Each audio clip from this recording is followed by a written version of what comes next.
Good morning সবাইকে। তোমাদের AI এর ক্লাসে কিছু জিনিস বাকি আছে, বিশেষত কম্পিউটার সায়েন্সের জন্য বাকি আছে। সেটা হচ্ছে এই সার্চিং এর কয়েকটা জিনিস আমাদের বাকি আছে, আমি করিয়ে দিচ্ছি। দেখো, strategies for state space search, এটা একটা টপিক আছে তার মধ্যে। প্রথমেই তো এখানে প্রথমে আমাদের জানতে হবে স্টেট স্পেস সার্চ জিনিসটা কি। তো উত্তর হলো, স্টেট স্পেস সার্চ এটা হলো এআই এর এমন একটা পদ্ধতি যেখানে যে কোনো একটা সমস্যাকে নিয়ে সম্ভাব্য যে সমাধানগুলো হয় সেগুলোকে বিচার করা হয়। যত রকম সম্ভাব্য সমাধান হতে পারে সবগুলোকেই বিচার করা হয়, ঠিক আছে। এবং আহ, সমাধানগুলো বিচার করে তার মধ্যে বেস্ট সমাধানটাকে খুঁজে বের করে সেই পথে সার্চিংটাকে সম্পন্ন করা হয়। এইটাকে বলা হয় স্টেট স্পেস সার্চ। দুটো মানে চারটে প্রধান জিনিস আছে যেটা মানে যার উপর দাঁড়িয়ে স্টেট স্পেস সার্চ কাজ করে।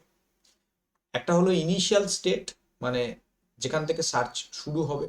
নেক্সট হচ্ছে কি পদক্ষেপ বা কি অ্যাকশন নেবে পরবর্তী স্টেপে যাওয়ার জন্য।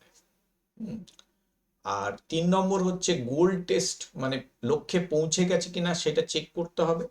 আর 4 নম্বর হচ্ছে যাবার জন্য যে খরচটা পড়ছে বা যে ডিস্টেন্সটা যাচ্ছে সেইটা কতটা।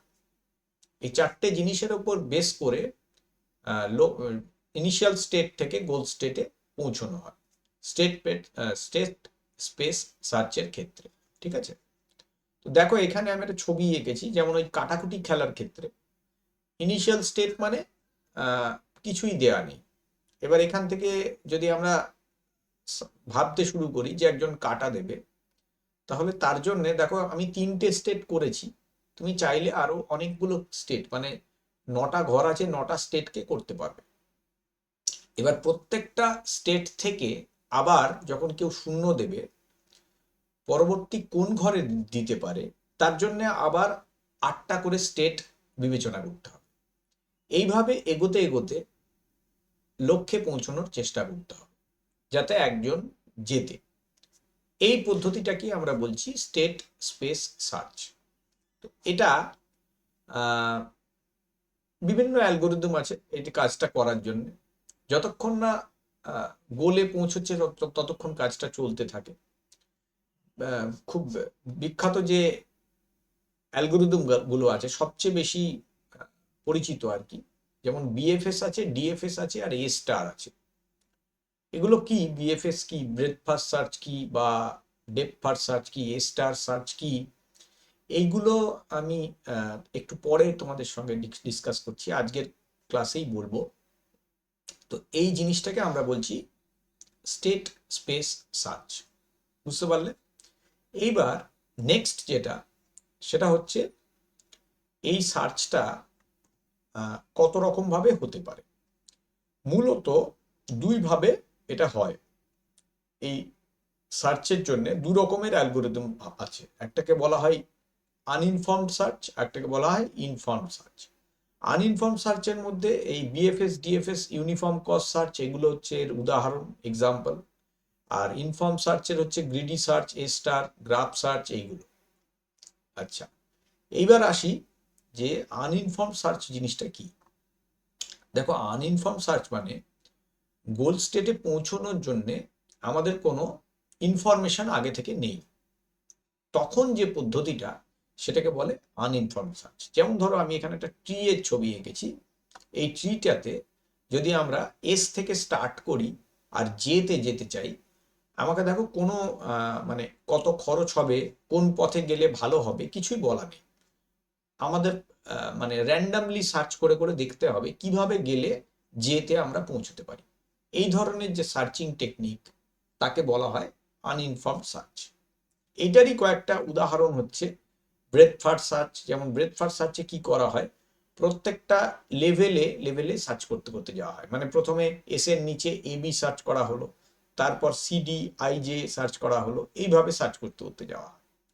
তারপরেরটা হচ্ছে ডিএফএস বা ডেপথ ফার্স্ট সার্চ। ডেপথ নাম শুনেই বুঝতে পারছো এটা কি করা হয়, এক একটা দিকে পুরো লিফ নোড অবধি পৌঁছে যাওয়া হয়, তারপর ব্যাক ট্র্যাক করে ফিরে এসে আবার পরের নোডটা দেখা হয়, এইভাবে খুঁজে খুঁজে দেখা হয়, এটাকে বলা হয় ডেপথ ফার্স্ট সার্চ। আচ্ছা, এরপর নেক্সট কি আছে দেখো, নেক্সট আছে iterative depending search. Iterative depending search হচ্ছে বিএফএস আর ডিএফএস এর দুটোরই কিছু কিছু সুবিধেকে কাজে লাগিয়ে এটা কম্বাইন করে সার্চিং টেকনিক, ঠিক আছে। আচ্ছা, এছাড়া আছে ইউনিফর্ম কস্ট সার্চ। এখানে কি করা হয়, সবচেয়ে কম খরচের রাস্তাটা বের করার চেষ্টা করা হয়। এখানে কিন্তু মানে যে প্রচন্ড সহজেই বের করে ফেলা হয় তা নয় কিন্তু, কারণ এক্ষেত্রে আমাদের কস্টের কোনো হিসেব দেয়া হয়নি। আমরা প্রত্যেকটা রাস্তা বের করার পর আমাদের দেখতে হবে কতটা রাস্তা আমরা ট্রাভেল করেছি, তখন আমরা হিসেব করে বলতে পারবো যে কোনটা সবচেয়ে কম খরচ। আর বাই ডিরেকশনাল সার্চ যেটা, এটা একটা মানে অদ্ভুত পদ্ধতি। এটা হচ্ছে একবার ইনিশিয়াল স্টেট থেকে স্টার্ট করে একটা রাস্তা, আর একটা হচ্ছে গোল স্টেট থেকে স্টার্ট করে, দিয়ে দুটো যেখানে মিলিত হবে সেই রাস্তাটাকে বলা হবে যে সবচেয়ে ভালো সার্চিং এর জন্য রাস্তা, ঠিক আছে। আচ্ছা, এরপর যেটা আছে সেটা হলো ইনফর্ম সার্চ। দেখো ইনফর্ম সার্চে কি হয়, এই যে দেখো আমরা বিভিন্ন যে রাস্তাগুলো, প্রত্যেকটা রাস্তার দেখো ওই ভ্যালুটা দেওয়া আছে, এবার এই ভ্যালুগুলো দেখে সেই মতন সার্চ করা যায়, ফলে এটা অনেক রিলেটিভলি সহজ সার্চিং টেকনিক। তো হিউরিস্টিক মানে হচ্ছে যে ওই গোলে পৌঁছানোর যে কস্ট লাগে সেটাকে বলে হিউরিস্টিক। তো এবার এটার উদাহরণ যেমন ধরো গ্রিডি বেস্ট ফার্স্ট সার্চ আছে, এ স্টার সার্চ আছে। গ্রিডিতে কি করা হয়, ওই হিউরিস্টিক মানের উপর ভিত্তি করে কোনটা কোন মানে গোলের কাছাকাছি কোনটা সেটাকে বেছে নেওয়া হয়। হিউরিস্টিক মান মানে কোনো নোড থেকে গোলে পৌঁছানোর যে ডিস্টেন্স সেটাকে হিউরিস্টিক মান বলে। আর এ স্টার সার্চ যেটা, সেটা হচ্ছে সবচেয়ে কম খরচে কোনটা গোলে পৌঁছবে সেইটা বেছে নেয়। এটা ওই নোড থেকে পৌঁছতে কত লাগছে সেটা অত দেখছে না, এ দেখছে যে শুরু থেকে শেষ পৌঁছতে সবচেয়ে কম খরচ কোনটা হবে সেটা, যেই জন্য এটা খুব পপুলার একটা অ্যালগোরিদম।